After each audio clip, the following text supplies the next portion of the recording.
been very intense.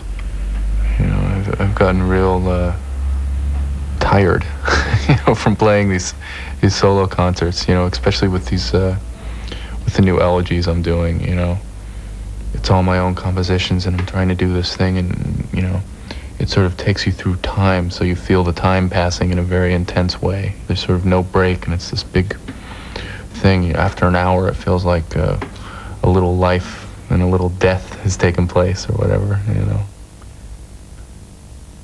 Elegies, for me, have a nice kind of potential for a paradox, because you're lamenting something that's past, but at the same time, they have the potential to celebrate whatever it was that passed. I think elegies deal a lot with making a statement on our mortality, you know, which is always a thing, I think, that art is somehow trying to reconcile the fact that we're mortal, you know, and music for me is sort of elegiac by nature a lot of the times, because as you're playing music, you're playing it in time, through time.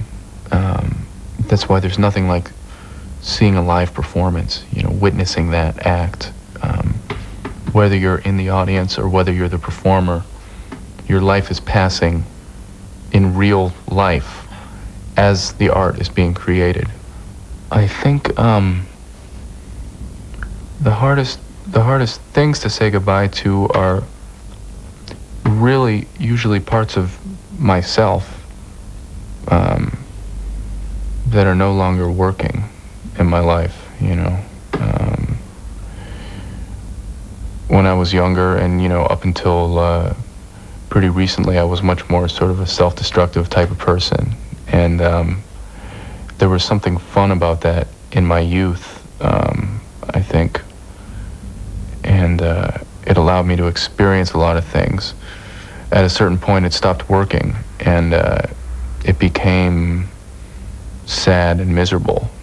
But when it was time to say goodbye to that, I had to sort of mourn or grieve or lament the loss of that part of my life. You know, I couldn't just shove it under the rug, because when you try to just shove something away, you're not saying goodbye to it. You know, you really have to acknowledge that for what it is, and acknowledge that you know, whatever part of my life stopped working, there was